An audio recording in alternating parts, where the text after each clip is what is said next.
Eh bien bonjour, bienvenue sur AS Monaco Passion, la seule chaîne YouTube qui parle à 100% de l'AS Monaco. Donc aujourd'hui on va s'intéresser au match de Coupe de France, c'était les 32e de finale de Coupe de France contre Saint-Jean-Beaulieu. Alors j'ai beaucoup hésité à faire ce débrief, tout simplement parce que déjà c'était pas un match super important, et surtout qu'il n'était pas diffusé. Donc je me suis dit, comment faire un débrief avec un match où je vois pas les images. Mais il s'est passé quand même pas mal de choses et je crois qu'il y a quand même des choses à dire sur ce match. Donc je me suis dit, je vais quand même le faire. Puis bon, comme c'est les débuts de la chaîne, c'est bien aussi d'avoir un peu de contenu. Donc je me suis dit, allez, fais-le quand même, c'est important, c'est quand même un match à élimination directe.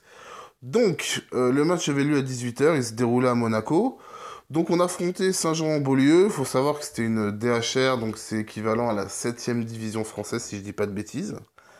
Donc, on avait une composition donc avec Nardi dans les cages. On avait premier, premier truc un peu bizarre à la Jardim, il nous met Lemar arrière gauche, Carvalho dans l'axe avec Ragui, à droite Fabinho, deux joueurs devant la défense, Moutinho, Toulalan, un milieu à trois, Elder Costa, Balouli dans l'axe, Silva à droite, et devant notre cher Lassina Traoré qu'on aime tant. Donc, qu'est-ce qu'on peut dire déjà sur la compo? Déjà, les mains à gauche, c'est assez bizarre. Tout simplement parce que c'est un de nos meilleurs joueurs offensifs depuis le début de saison. Et le voir arrière gauche, déjà, j'aime pas. Ok, alors, vous allez me dire, oui, mais Echegilet, Coentrao n'était pas là. On aurait très bien pu... Enfin, c'est vrai que bon, il n'y avait pas non plus...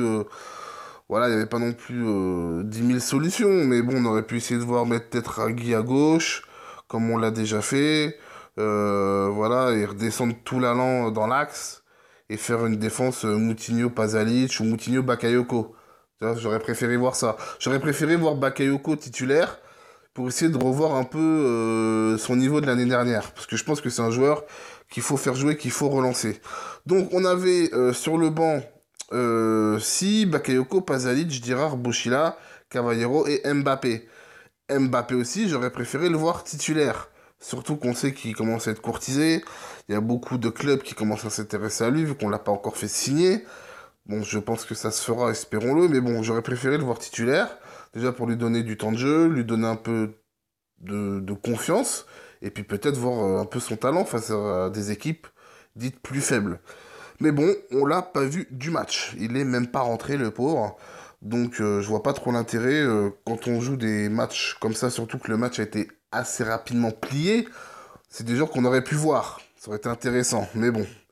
Alors, le score, parce que j'en ai pas encore parlé, ça a été la raclée, puisqu'il y a eu 10-2. Donc vous voyez, c'est vraiment un match de coupe. On voit sur le score que l'écart est quand même là. Donc on va faire tout de suite un peu les buteurs du match. On a eu à la 21e Traoré, à la 28e Ragui, 31e Traoré, 32e, une minute après encore Traoré, 45e Traoré. Donc à la mi-temps, il y avait déjà 5 buts pour l'AS Monaco. Il y a eu 5-0 à la mi-temps. Donc quadruplé de Traoré. Bien sûr, je vais revenir sur ce qui s'est passé à la mi-temps plus tard, ne vous en faites pas, car si vous ne savez pas, il s'est passé une exclusion de Traoré pendant la mi-temps, mais j'en reviendrai après. 47e but de Balouli, 53e Fabinho sur penalty. Là, ça aurait été intéressant de voir si Traoré avait été encore dans le match. Est-ce que qui aurait tiré le penalty? Ça aurait été marrant, mais bon là, pas le choix, Fabinho. 55e Elder Costa, 82e Pasalic, 88e Fabinho encore sur penalty. Donc ça, c'est pour les 10 buts de Monaco. Et les deux buts pour Saint-Jean-Beaulieu ont été marqués par Leblanc à la 79e et par Nardi contre son camp un peu. Je crois qu'il y a eu un penalty, ça a tapé la barre, ça a rebondi dans son dos et c'est rentré comme ça. Donc je vais revenir sur ce fait de jeu à la mi-temps où il y a eu exclusion de Lassina Traoré pendant la mi-temps aux abords des vestiaires. Il se serait disputé, je sais pas trop exactement ce qui s'est passé, avec le défenseur de Saint-Jean-Beaulieu. Donc peut-être qu'il y a eu des provocations pendant le match et à la mi-temps, voilà, ça a dégénéré. Sauf que, excuse-moi Lassina, mais t'es un joueur professionnel. Tu sais très bien que, surtout que quand tu reviens à 5-0 à la mi-temps Les mecs en face, ils ont la haine, hein, ils ont un peu d'amour-propre. Putain, ils viennent te chercher, réponds pas, quoi. Sois un minimum professionnel. Parce que là, le carton rouge que la Sina se prend, il est valable pour le championnat, je crois. Si je dis pas de conneries, je crois qu'il est valable pour le championnat. Donc je pense qu'il ne pourra pas jouer samedi contre Ajaccio. Ça reste en suspens car j'ai un doute là-dessus, donc je préfère pas trop m'avancer, mais je pense qu'il ne peut pas jouer. En sachant qu'on a pu Cario qui est aussi à l'infirmerie, on va mettre qui devant?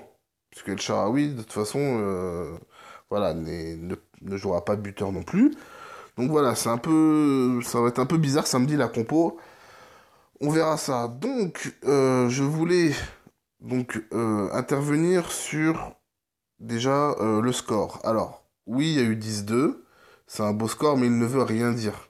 On est d'accord, il y a tellement d'écart entre les divisions, tellement d'écart de niveau de professionnalisme. On est vraiment des professionnels face à des amateurs. La victoire est normale. Je veux dire qu'il y aurait eu 4-0, 10-2, 8-3, c'était pareil. Il fallait une victoire absolument.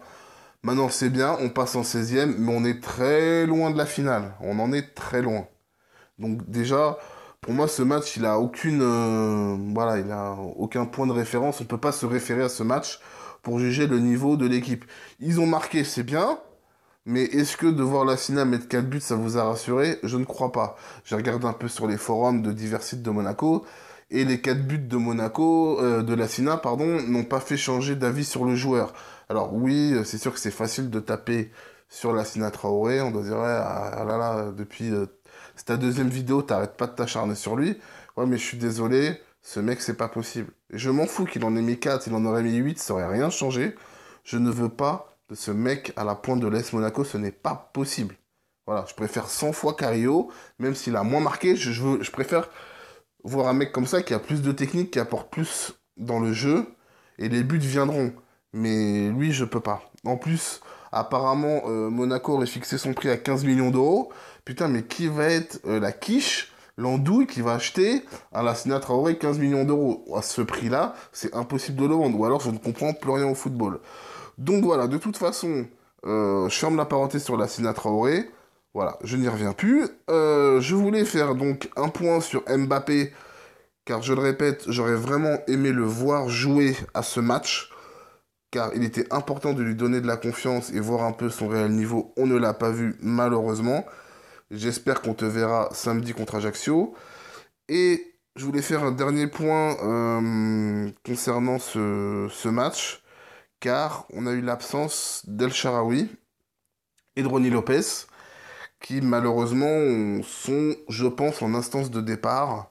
Voilà, pour El Shaarawy, ça commence à se confirmer pour un retour en Italie. Et Marco Lopez, on se dirige vers un prêt comme l'a dirigé son agent. Et ben écoutez, je trouve que c'est dommage, parce que je pense sincèrement que c'était les deux jeunes les plus talentueux de l'effectif. Et on va s'en débarrasser. Je peux comprendre que l'option d'achat d'El Shaarawy était assez élevée, mais c'est quand même un joueur qui a une cote dans le football international. Suffit qu'il fasse 6 bons mois à aller qu'il mette entre 5 et 12 buts en 6 mois, et on fait une plus-value. C'est El Shaarawy, c'est pas n'importe qui. Et Ronny Lopez, ça fait 2 ans qu'il a une bonne cote, notamment en Ligue 1. Hein, il a quand même fait un peu Manchester City. Il a fait bonne saison à Lille. Je veux dire, voilà quoi. Pour moi, c'était quelqu'un voilà, sur qui je comptais beaucoup. Et c'était une de mes recrues, on va dire, que je préférais voir arriver à Monaco. Et c'est deux personnes qui vont partir voilà, un peu dans l'indifférence et sans vraiment qu'on ait vu leur potentiel. Donc je trouve ça un peu dommage. Voilà ce que je pouvais dire, on va dire, sur El Shaarawy et Mbappé. Donc voilà, pas grand-chose à rajouter sur ce match, hein. Je peux pas rentrer sur le contenu, sur le jeu, puisque je n'ai pas vu et je ne préfère pas voilà, prendre en compte ce que les gens ont marqué, parce que certains ont peut-être pu voir le match. Mais bon, je préfère voir de mes propres yeux pour donner un avis. Et là, malheureusement, ben, vu que c'était pas télévisé, et ben, je ne pouvais pas en dire davantage. Vous comprendrez bien que quand ça sera le championnat, je pourrais bien évidemment rentrer plus en détail sur la qualité de jeu, sur les performances individuelles, chose que je n'ai pas pu faire aujourd'hui, cause de manque de diffusion télé. Donc écoutez, je vois pas ce que je peux dire de plus sur ce match. Victoire, qualification. C'est toujours mieux de commencer la saison comme ça que par une élimination que par une élimination prématurée. Hein. On s'est déjà fait sortir, je vous le rappelle, de la Coupe de la Ligue et on n'a plus de Coupe d'Europe. Donc on va continuer sur 2 compétitions. La Ligue 1 pour essayer de garder cette deuxième place. Et bien sûr, la Coupe de France, essayer, pourquoi pas, hein, vu le niveau des équipes françaises cette année, on peut très bien espérer une finale et pourquoi pas la gagner si dans le parcours, le PSG, pourquoi pas, se serait fait sortir. Hein, on ne sait pas, mais c'est clair que si on a un PSG en finale, faut pas rêver, ils prendront la coupe. Donc voilà, écoutez, amis supporters, n'hésitez pas à commenter, je répondrai à tout le monde, n'hésitez pas à vous abonner. Comme je le répète, la chaîne est encore très récente. J'espère vraiment réunir un maximum de supporters de Monaco, car sur YouTube, il n'y avait pas de chaîne de l'AS Monaco, j'en ai pas trouvé, donc c'est pour ça que je l'ai faite. C'est pour vous, c'est pour nous, c'est pour qu'on ait un lieu, on va dire quand même qui est assez vu, hein, parce que YouTube c'est quand même énormément d'utilisateurs. Je voulais qu'on ait un lieu où on puisse débattre et on puisse commenter l'actualité de l'AS Monaco. Écoutez, on se retrouve normalement samedi soir. Le match est diffusé sur Beansport pour ceux que ça intéresse contre le Gazélec d'Ajaccio. On joue à domicile. Inutile de dire que on veut les 3 points, ça c'est clair et net. On veut, genre, si on ne prend pas les points contre des équipes comme ça, voilà, c'est pas normal. On sait que le Gazélec c'est un petit peu, voilà, amélioré ces derniers temps. Donc il faudra rester prudent. Il faudra surtout bien jouer et espérer gagner ce match pour rester deuxième. Écoutez, on se reverra donc samedi soir après le match pour un débrief un petit peu plus long, parce qu'on rentrera un peu plus dans les détails. Et puis voilà, d'ici là, portez-vous bien et à plus, ciao!